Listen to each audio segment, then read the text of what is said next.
ഇത് അച്ഛന്റെ ഡ്യൂട്ടി തന്നെയാണ്.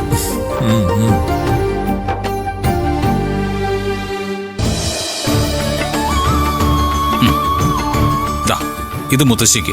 ശരി.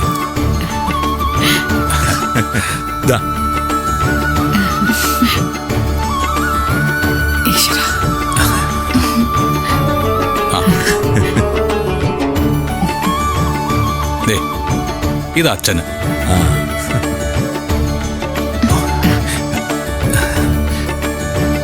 സാറേ, ഇതിലും മടിക്കേണ്ട കാര്യമൊന്നുമില്ല സുദേവ.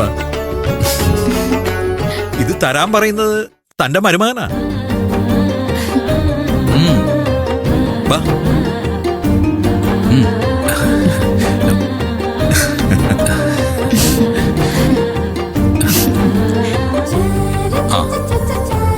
അടുത്തത് കാർത്തൂന്. മോളെ. ഇനി ഇത് പിച്ചൂന്.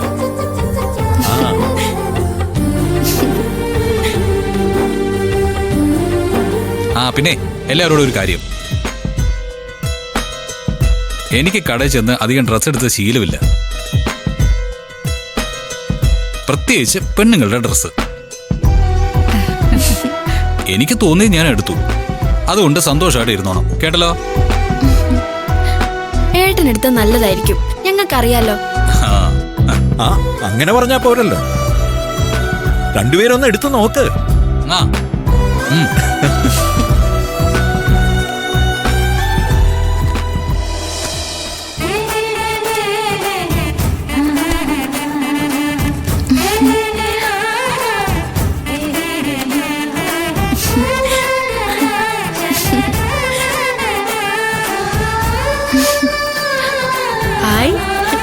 എനിക്ക് നല്ല ഇഷ്ടമായി. എനിക്ക് ഏറ്റവും ഇഷ്ടമുള്ള കളറാ.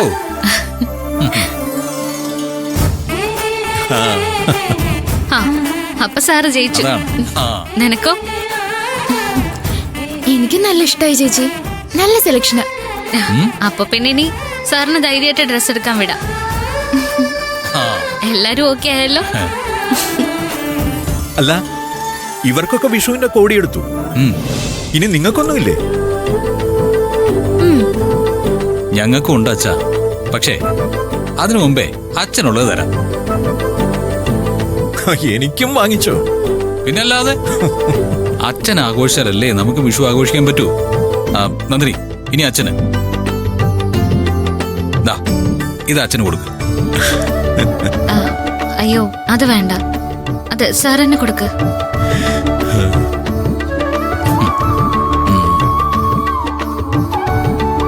അച്ഛാ,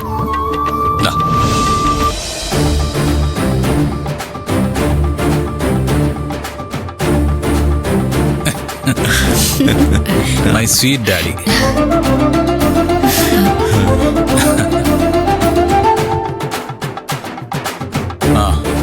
ആദ്യമായിട്ടാ നമ്മൾ തമ്മിൽ ഇങ്ങനെ ഒരു ഇടപാട്. സാരമില്ലടാ, ഈ അലഞ്ഞു തിരിഞ്ഞ് നടക്കുന്നതിനിടയിൽ ഒരുപാട് കാര്യങ്ങളും കടമകളും ഒക്കെ നമ്മൾ മറന്നുപോകും. ചിലപ്പോ ബോധപൂർവം ചെയ്യാതിരിക്കും. പക്ഷേ കല്യാണം കഴിഞ്ഞൊരു ഇരുത്തം വരുമ്പോ ഇതൊക്കെ പതിയെ ഓർമ്മ വരും. അതായിപ്പോ ഇങ്ങനെയൊക്കെ സംഭവിച്ചത്.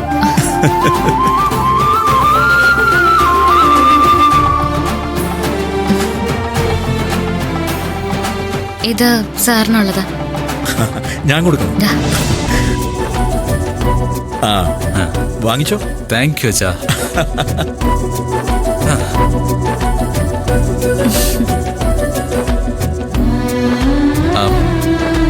ഇനി ഇത് അച്ഛൻ തന്നെ മരുമകൾക്ക് കൊടുക്കും.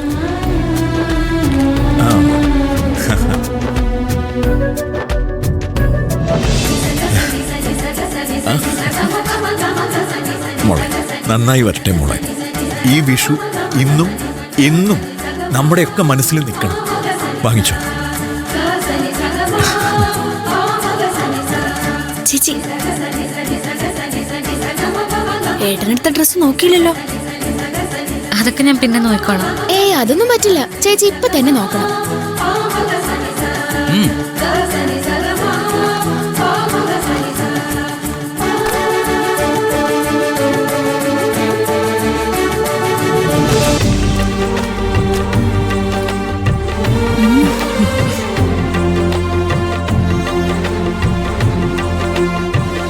അയ്യോ ഇതെന്തൊരു വിലയാ